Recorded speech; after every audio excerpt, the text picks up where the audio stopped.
Rome, Italy, September 3, 1979. At the heart of the Catholic world, men in black cassocks moved through Vatican corridors speaking Latin and blessing the faithful. They looked like priests. They were not. For 8 weeks, 4 Americans lived inside Rome's churches under a single directive, codename Michaelmas, to stop a Soviet assassin who had already chosen his church, his date, and his kill window. The Vatican believed it was neutral ground. The KGB believed it was invisible. But before the evening mass ended, someone would die inside a sacristy, and the Cold War would briefly pass through the altar rail, under Operation Michaelmas. By 1979, the Cold War had entered its most brittle phase since Cuba.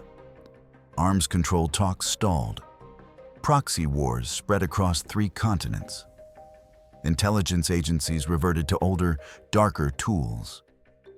One of those tools was Viktor Karpov, a KGB contract assassin shaped by post-war Soviet doctrine that treated defections as contagious diseases requiring immediate quarantine. Karpov wasn't famous inside Moscow, but he was trusted. Born in Minsk in 1934, he entered Soviet military intelligence at age 22. His formative moment came during the Prague Spring crackdowns of 1968, where he learned that deniability mattered more than discretion. A Czech dissident disappeared from a crowded cafe during lunch hour. No witnesses came forward. The body surfaced 3 weeks later in a tributary of the Vltava River. Forensic investigators found nothing actionable. By age 30, Karpov had developed his defining skill: patience. He could live for months inside a target's cultural ecosystem without touching them, waiting for a moment that would look like fate, not murder. Associates described him as methodical, never impulsive. He studied targets the way ornithologists study migration patterns, tracking routines, cataloging behaviors, waiting for the predictable intersection of habit and vulnerability. His operational record showed 9 confirmed eliminations across 7 years, all attributed to accidents or natural causes. This capability made him strategically invaluable during a period when public assassinations risked diplomatic escalation neither superpower wanted. Intelligence services had tracked Karpov for 18 months.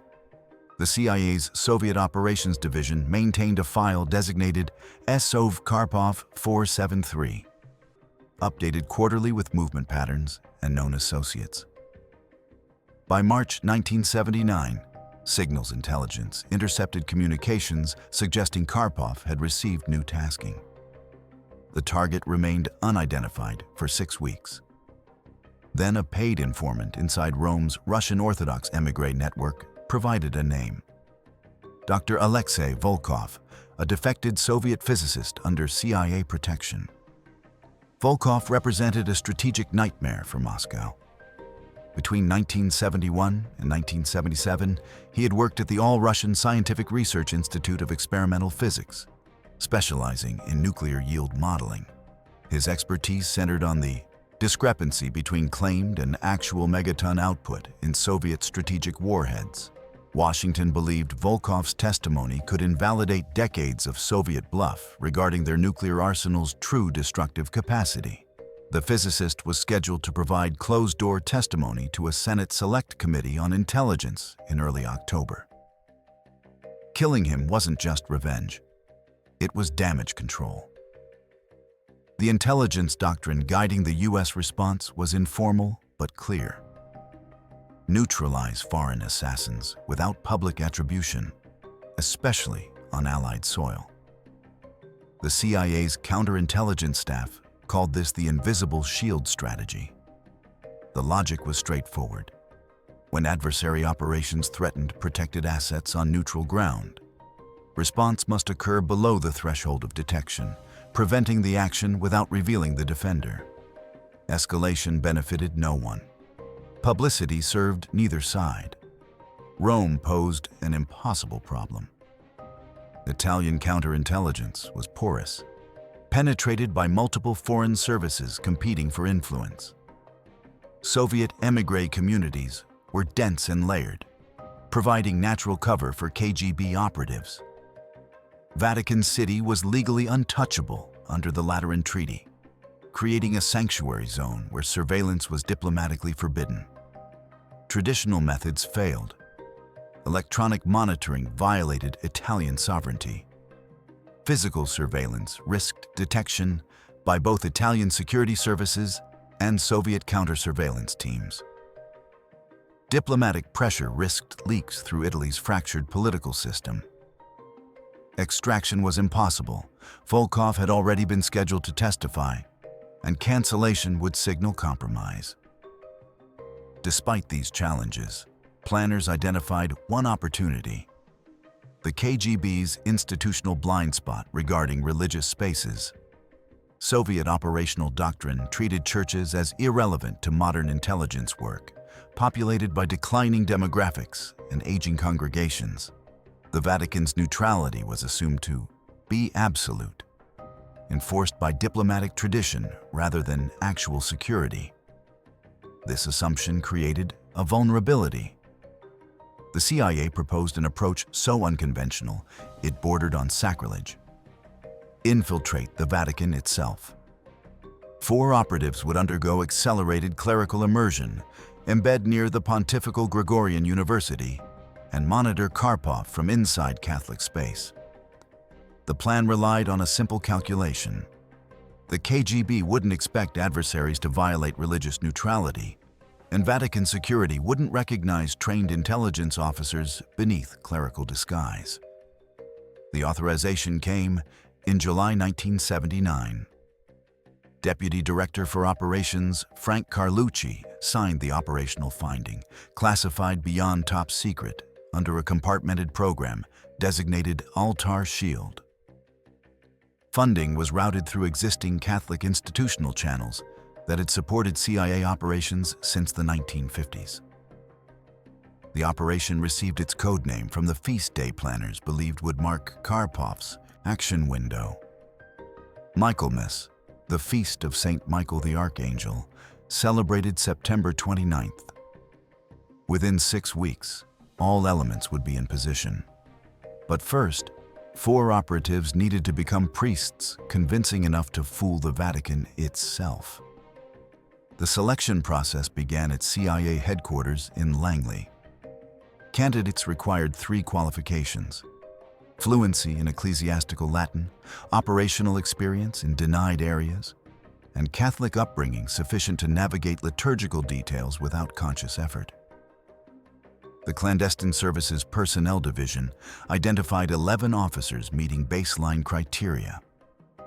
Psychological evaluations narrowed the pool to 6. Final selection came down to one question: could they maintain cover while carrying out lethal action inside consecrated space? 4 were chosen. Their identities remained compartmented, even from each other initially, known only by designation codes: A12, A13, A14, and A15. All 4 were white males between ages 32 and 41, matching the demographic profile of American priests on sabbatical in Rome. None had immediate family who would notice extended absence. All had previously operated under long-term alias in foreign environments. During the second week of preparation, A14 experienced what handlers call legend drift, the psychological blurring when false identity feels more real than the original. He had grown up attending Mass daily in Boston, served as an altar boy until age 16, then drifted away during college. Now, rehearsing the Nicene Creed in Latin for the 40th time, muscle memory from childhood returned unbidden. He found himself making the sign of the cross without conscious thought, genuflecting automatically when passing before the tabernacle. In the post-training assessment, the psychological evaluator noted, "Subject demonstrates concerning authenticity in clerical role. Recommend monitoring for identity displacement during operational phase." But the Mission timeline was already locked. The observation went into the file, and training continued. Training began at a Jesuit seminary in Maryland under a compartmentalized CIA program informally called Black Cassock. The facility was selected because it maintained dormant buildings used only during summer retreats, providing isolation without suspicion. Instruction occurred over 4 weeks, compressed into what would normally require months of seminary formation.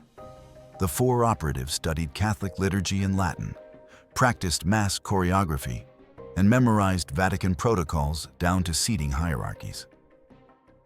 Errors would be fatal, not because they would trigger security alerts, but because they would mark the operatives as frauds to anyone with genuine clerical training. The curriculum covered practical theology, how to hear confession without violating operational security, how to deliver homilies that were doctrinally sound but forgettable, how to navigate Vatican's social hierarchies that distinguished between diocesan priests, religious order members, and papal prelates. They learned the choreography of the Tridentine Mass still celebrated in some Roman churches, practiced the specific hand movements for blessing sacramental objects, and memorized the acoustic properties of confessionals for covert communication. Weapons training adapted to operational constraints. Each operative would carry a Walther TPH pistol, chambered in .22 long rifle, suppressed with a custom fabricated titanium tube that reduced report to approximately 105 decibels, quiet enough to be masked by organ music in stone-walled churches. The weapons were stored in hollowed breviaries, liturgical prayer books that priests carried routinely. Ammunition was limited to 12 rounds per operative. The doctrine was simple. If 12 rounds weren't sufficient, the operation had already failed. Covers were built with surgical precision. The 4 operatives would pose as American, priests on sabbatical, registered through the North American College in Rome, a pontifical seminary with historical ties to U.S. diplomatic and intelligence channels dating to the 1950s. Documentation included ordination certificates from dioceses in the American Midwest, academic transcripts showing theology degrees, and letters of introduction from bishops whose offices had quietly cooperated with the agency since the early Cold War. Housing was arranged at the Casa Santa Maria, a guest house for American clergy located within walking distance of Vatican events. Each operative's legend included a plausible research interest: patristic theology, canon law, church history, or liturgical studies. Electronic support came from a temporary listening post established near Piazza Navona, operated by CIA's Rome station under commercial cover as a telecommunications consulting firm. The post monitored KGB communications traffic and coordinated with NSA intercept facilities tracking Soviet diplomatic channels. Field communications used encrypted pagers coded by 3-tone alerts. Karpov was designated Red 7. The defector, Volkov, was Shepherd. Vatican security was cassock neutral, not to be engaged under any circumstances. By August 15th, all 4 operatives were in position in Rome. The window was 8 weeks. No extraction plan existed. If the operation was compromised, the operatives would be disavowed, and the Vatican would likely expel them quietly to avoid scandal. The Italian government would ask no questions it didn't want answered. The KGB would file the incident away as a tactical loss, valuable mainly for identifying CIA tradecraft. Only Volkov's survival mattered strategically. August 15, 1979.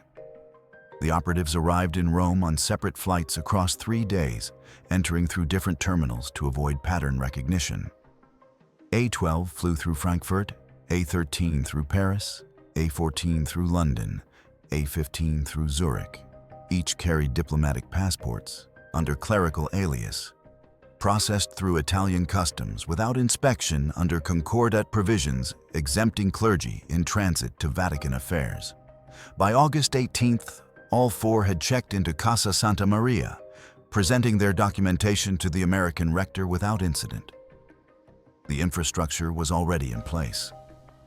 A CIA support officer operating under commercial cover as an art history researcher had leased an apartment overlooking Via della Conciliazione, the broad avenue leading to St. Peter's Basilica. The apartment served as a communications hub and equipment cache. Inside a false wall in the bedroom, the support officer had concealed 4 Walther TPH pistols, 48 rounds of subsonic ammunition, 4 encrypted Motorola pagers, 1 short-range radio transmitter, detailed street maps of Rome marked with escape routes, and $8,000 in small bills for emergency exfiltration. Documents had been pre-positioned weeks earlier. Each operative's legend included academic credentials deposited at the Vatican Library's Researcher Registration Office, creating administrative presence without requiring face-to-face validation. Communication systems relied on a pre-arranged schedule. The pagers would vibrate twice for routine check-ins, 3 times for surveillance contact with Red 7, 4 times for imminent threat. Verbal contact was forbidden except during arranged meetings at public locations, tourist sites where American priests would naturally congregate.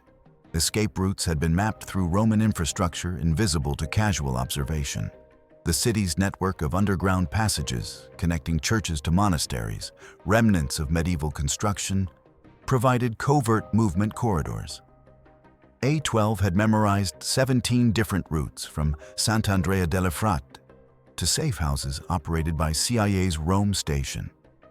The primary route ran through the church's sacristy, through a maintenance corridor, into the basement of an adjacent building, emerging 3 blocks away, near the Spanish Steps. Secondary routes involved public transportation, taxis from taxi stands with drivers on CIA payroll, and pre-positioned motorcycles stored in commercial garages. The team structure was compartmentalized by function. A12 handled surveillance coordination, monitoring Karpov's movements and synthesizing intelligence from multiple sources.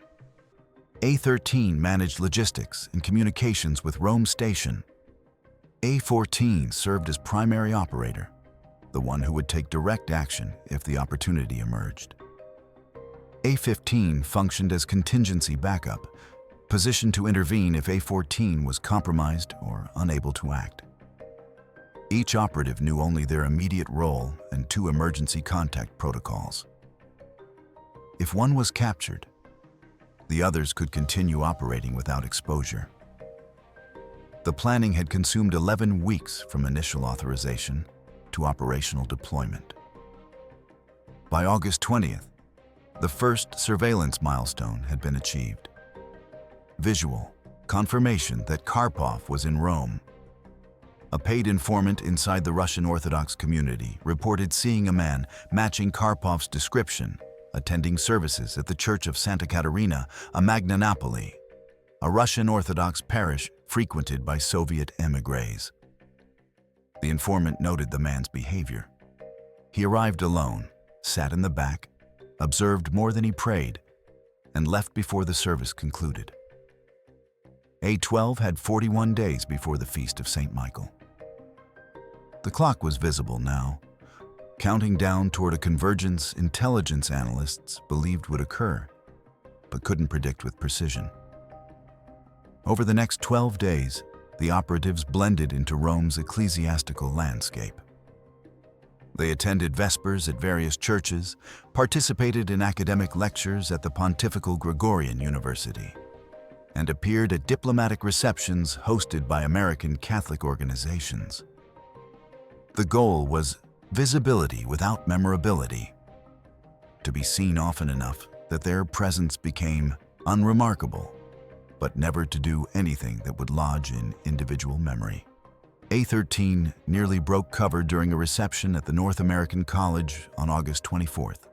A visiting bishop from Philadelphia was delivering remarks about the importance of Vatican II reforms, accidentally conflating 2 distinct ecclesiastical councils. A13, whose real background included a master's degree in European history, reflexively began to correct the error before catching himself mid-sentence. The bishop paused, looking at him quizzically.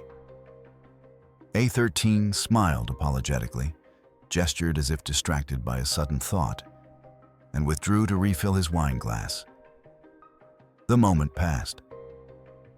But the incident appeared in that evening's operational debrief with a note. Remind all operatives, intelligence credentials must remain subordinate to clerical legend. By week 3, patterns emerged. Karpov appeared twice more in surveillance logs, once at a cafe near the Trevi Fountain, once browsing a bookstore that specialized in Russian literature.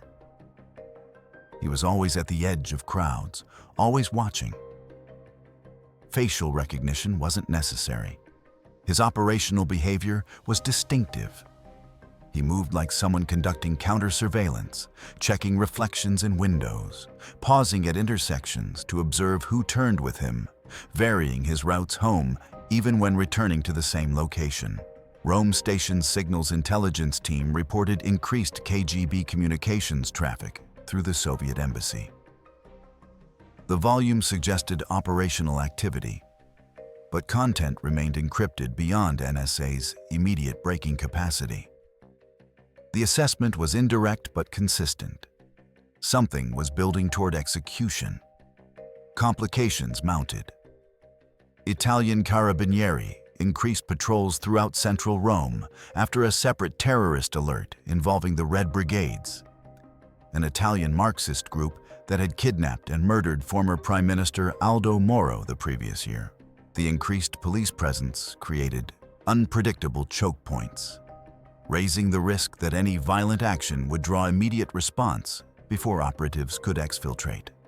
The execution window opened during the first week of September, when pattern recognition software analyzing Karpov's movements identified a behavioral shift. He began attending evening mass on Tuesdays at Sant'Andrea delle Fratte, a Baroque church near the Spanish Steps. The pattern was precise.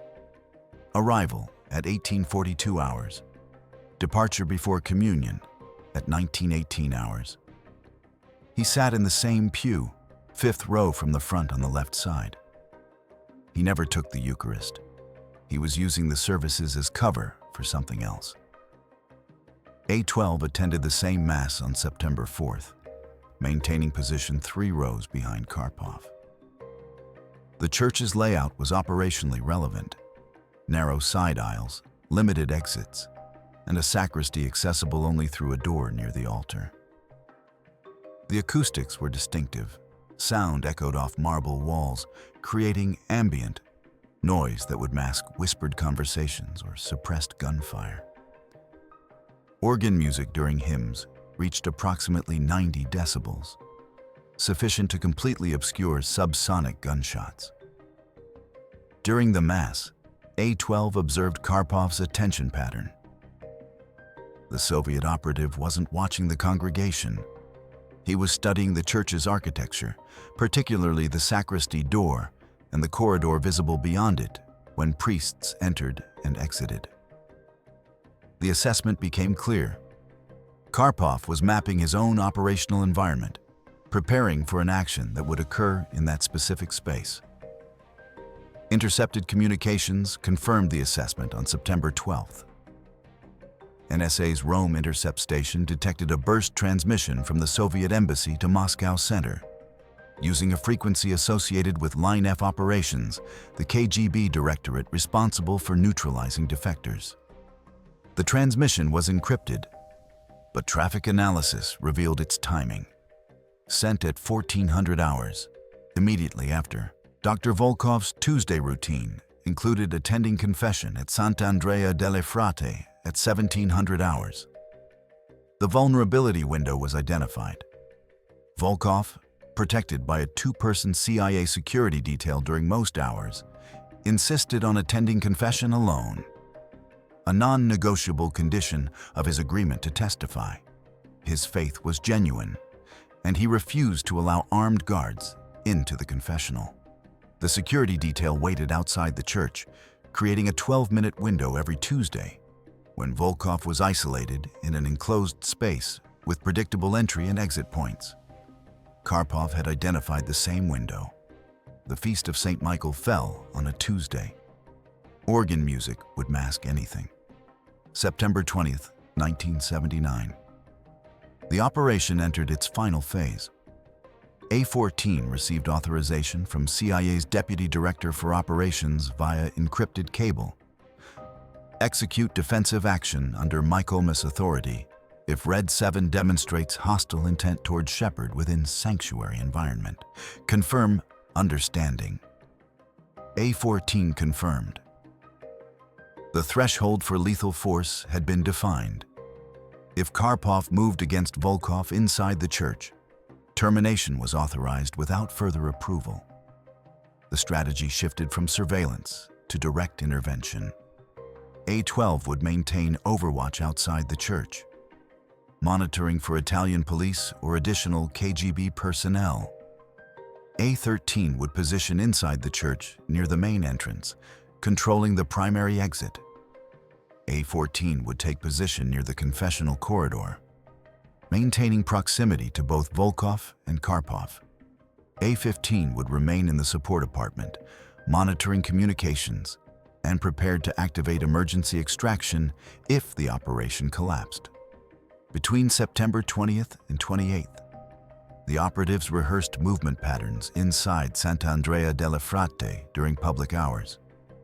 They timed foot traffic, identified blind spots in the church's interior sightlines, and practiced moving between positions during hymns when congregational. Standing and sitting created visual disruption. A-14 walked the path from the fifth pew to the sacristy door 43 times, varying his pace and posture until the movement became unconscious. On September 27th, 36 hours before the expected action, Dr. Volkov's security detail reported an anomaly. Volkov had received a phone call at his safe house from an unknown number. The caller spoke Russian, identified himself as a fellow physicist from the institute, and suggested meeting to discuss mutual acquaintances. Volkov declined, but appeared shaken. The call was assessed as psychological pressure, reminding Volkov that Moscow knew his location and could reach him whenever desired. The detail increased security protocols, but Volkov refused to cancel his Tuesday confession. "If I stop living because of fear," he said through a translator, "then they have already won." September 29th, 1979. 1800 hours.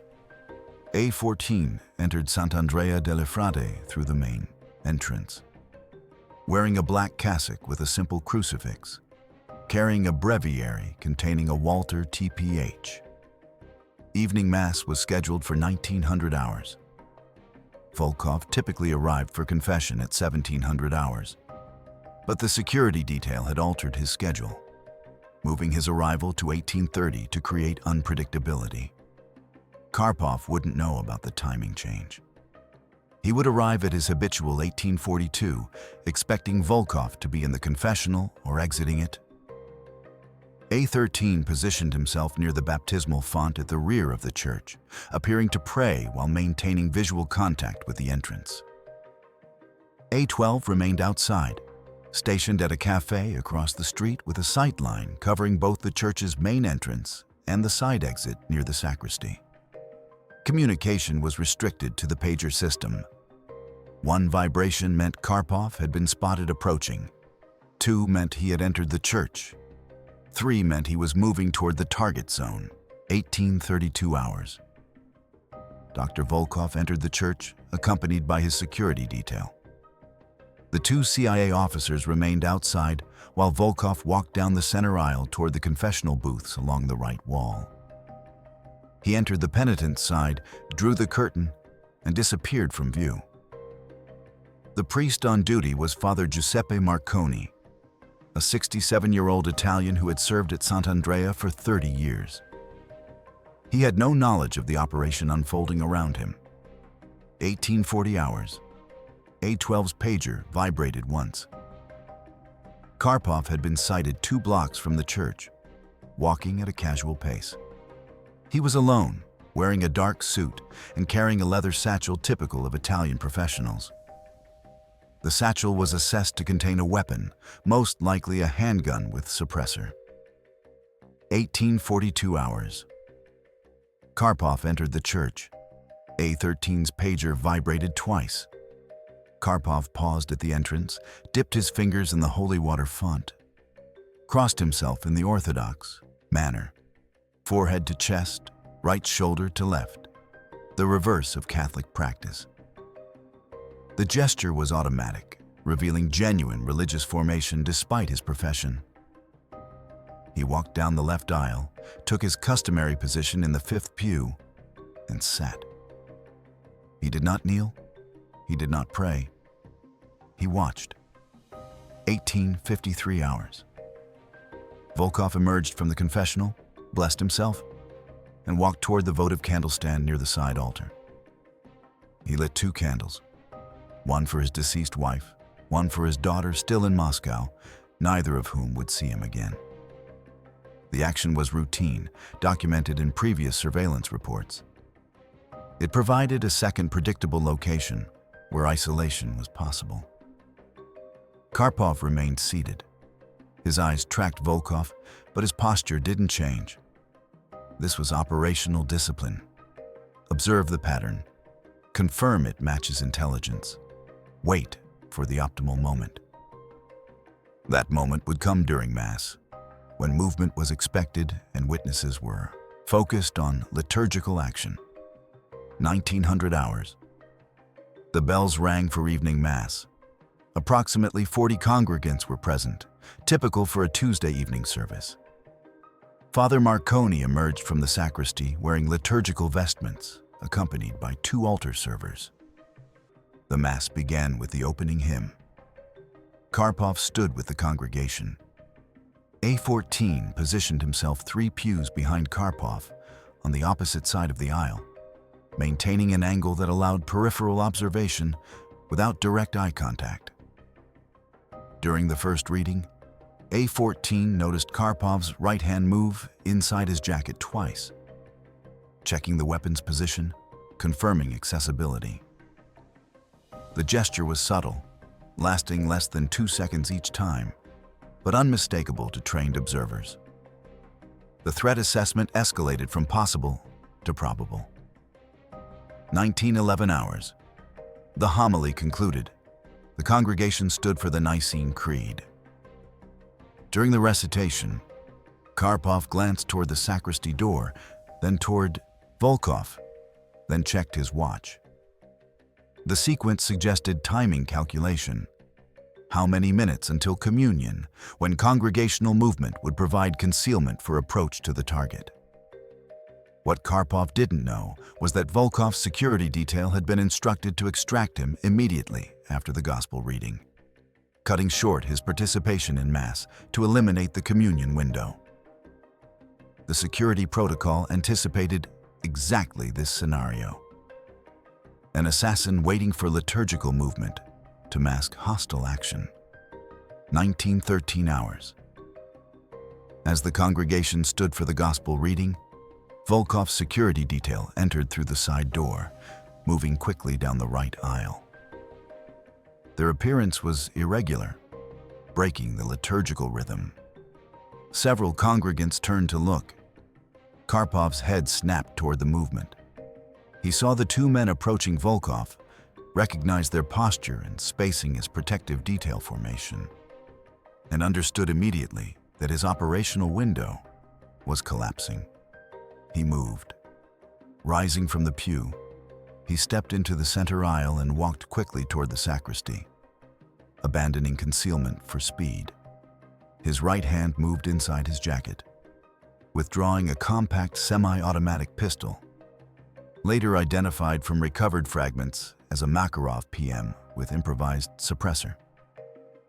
His trajectory would intersect Volkov's position in approximately 8 seconds. A14 moved simultaneously, stepping from his pew into the aisle, closing the angle. The distance between them compressed. 30 feet, 25 feet, 20 feet. Karpov's attention was focused forward on Volkov and the security detail. He didn't register the priest approaching from his peripheral vision. A-15, monitoring from the support apartment, received the emergency signal and initiated contingency protocol, alerting Rome station that lethal action was imminent, preparing emergency exfiltration vehicles, and activating communication jamming to disrupt any KGB backup team. Coordination. 15 feet. Karpov raised the Makarov to firing position. A-14 accelerated, closing inside 7 feet. The congregation remained focused on the gospel reading, unaware of the weapons and the mathematics of violence unfolding during the liturgy. A-14 spoke in accented Italian. "Excuse me, can you help me with something in the sacristy?" The words were operationally irrelevant. Their purpose was to make Karpov turn, to shift his attention and weapon angle away from Volkov for the 2 seconds required for intervention. Karpov turned. His eyes registered the priest, assessed threat level, and recognized the anomaly. Wrong posture, wrong movement pattern, wrong intensity of focus. His weapon began tracking toward A-14. Total elapsed time, 1.3 seconds. A-14's right hand emerged from beneath the cassock, holding the Walther TPH. Training eliminated conscious thought. The shot placement was textbook. Center mass, aiming for the cardiac triangle. Distance, 4 feet. The suppressed report measured approximately 105 decibels, masked completely by the organ's crescendo as the congregation sang the gospel acclamation. The .22 caliber subsonic round entered Karpov's chest 2 inches left of the sternum. The small caliber limited immediate incapacitation. He remained standing, weapon still partially raised. A-14 fired again, same target area, 1.1 seconds after the first shot. Karpov's knees buckled. He collapsed backward into the pew, the Makarov falling from his hand and sliding beneath the wooden seat. Total time from first shot to target incapacitation, 2.4 seconds. No one in the congregation turned around. The gospel reading continued. Father Marconi, facing the altar, saw nothing. The altar servers, focused on liturgical cues, noticed nothing. Only Volkov's security detail, trained to recognize gunshot acoustics, understood what had occurred. They moved Volkov toward the exit without pause, completing extraction in 11 seconds. A-14 stepped into the pew, appearing to assist the collapsed man. He removed the Makarov from beneath the seat, placed it inside his breviary, and leaned close to Karpov's face. Breathing was present, but labored. Blood spread beneath the dark suit jacket, invisible against black fabric. Cardiac tissue damage was catastrophic, but not immediately fatal. The medical assessment was 3 to 5 minutes until unconsciousness, 8 to 12 until death absent intervention. A-14 made the sign of the cross over Karpov's forehead, speaking the last rites in Latin. The gesture was operationally unnecessary, but psychologically reflexive. Legend drift manifesting in the moment of maximum stress. Karpov's eyes focused briefly on A-14's face. His lips moved, forming words in Russian too quiet to hear. Then his eyes closed. A-13 approached from the rear of the church, carrying a long coat retrieved from the support cache.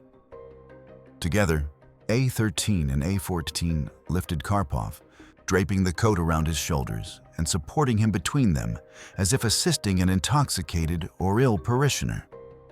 They moved through the side door into the corridor leading to the sacristy, then through the maintenance exit into the alley behind the church.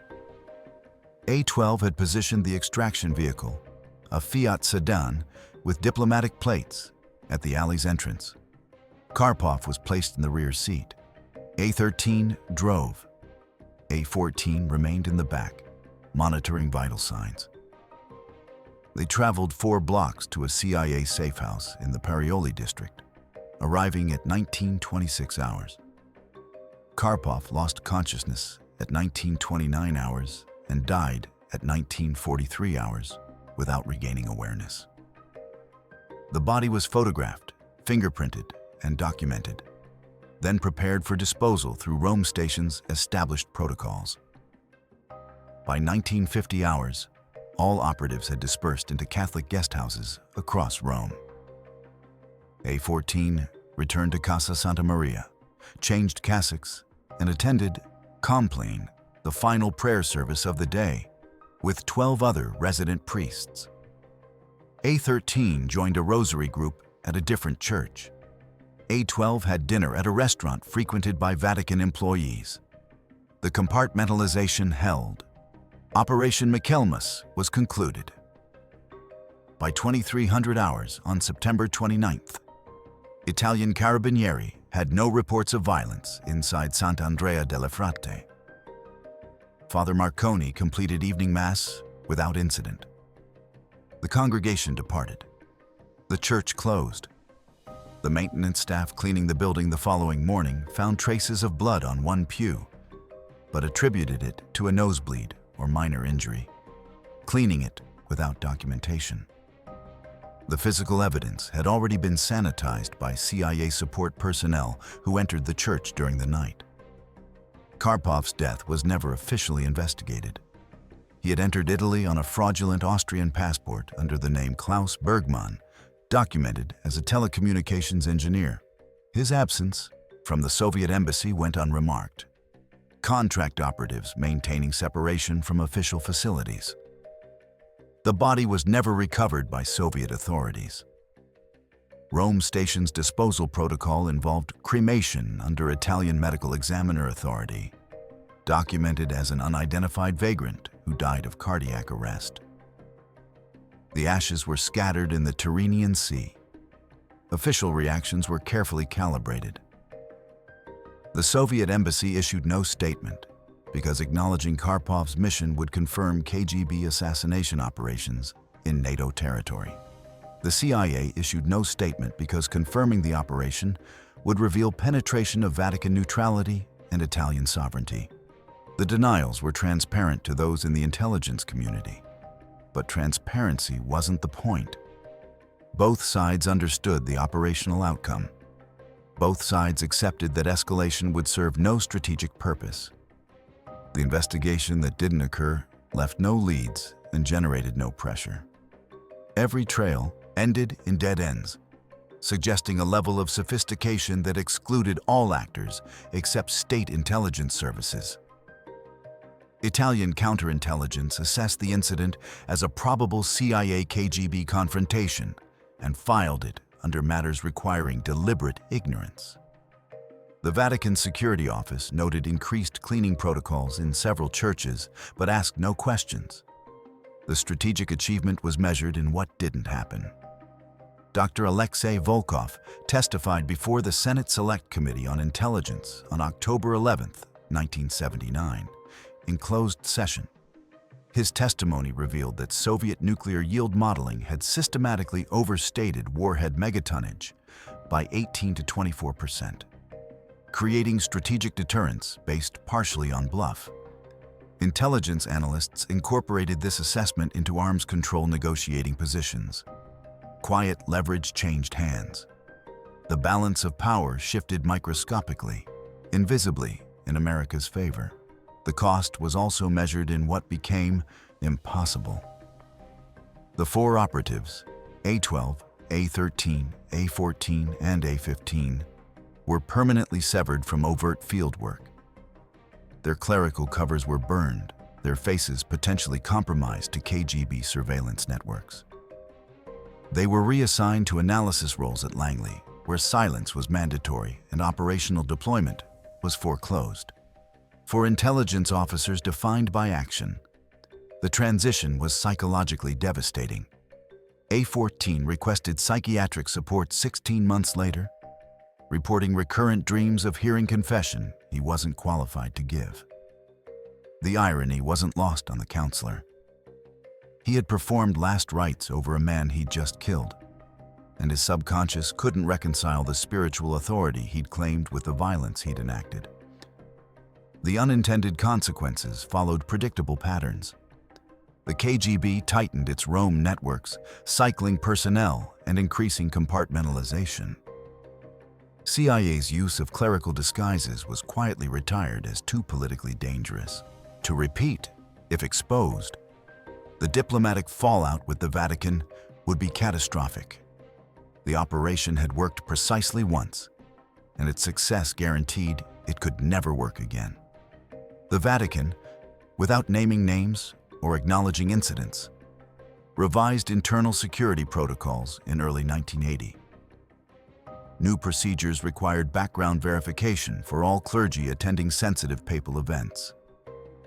Access to restricted areas was limited to priests with established institutional affiliations.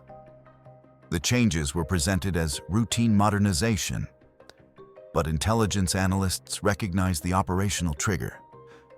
Someone had noticed something, even if official records showed nothing. Dr. Volkov lived under protected identity in the American Midwest until his death from cancer in 1987. He never returned to Mass at Sant'Andrea delle Fratte. When asked why during a routine security interview, he said only, "God was there that night." But so was something else. The interviewer didn't press for clarification. Some operational details are better left unexamined. The moral calculation that justified Operation Michaelmas was never formally debated. From one perspective, the operation saved lives by preventing nuclear escalation rooted in false assumptions about Soviet capabilities. Volkov's testimony contributed to arms control agreements that reduced deployed warheads and decreased the probability of accidental launch during crisis. The strategic benefit was measurable, even if classified. From another perspective, the operation weaponized faith, violating a space meant to be beyond power struggles. The church is supposed to be sanctuary, a place where violence stops at the threshold, where even enemies can coexist under shared belief that some things transcend conflict. By bringing weapons into that space, by planning murder during Mass, by using religious authority as operational disguise, both the KGB and CIA demonstrated that no space was truly sacred when strategic interests were engaged. The paradox remains unresolved. Was Viktor Karpov a legitimate military target engaged in hostile action? Or was he murdered during prayer in a space that should have protected him regardless of his profession? The answer reveals more about your worldview than about the operation. If you believe security justifies any method, then Operation Michaelmas was necessary and proportionate. If you believe some boundaries must hold regardless of cost, then the operation was a profanation that diminished everyone involved. What's your take on the central question? If stopping an assassination requires desecrating sacred ground, does victory still belong to the side that fires first? Does the fact that Karpov came to the church intending to kill make the response justified? Or does using a sanctuary as a battlefield corrupt both sides equally? The CIA operatives left Sant'Andrea delle Fratte alive, their mission accomplished, but they also left something behind that couldn't be recovered. The principle that some places must remain beyond the reach of intelligence wars. Drop your perspective in the comments.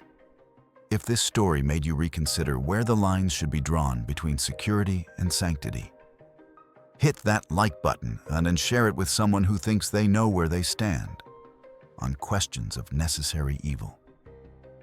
The Cold War moved on from Operation Michaelmas, but the questions it raised about what we're willing to sacrifice for strategic advantage remain unresolved 45 years later.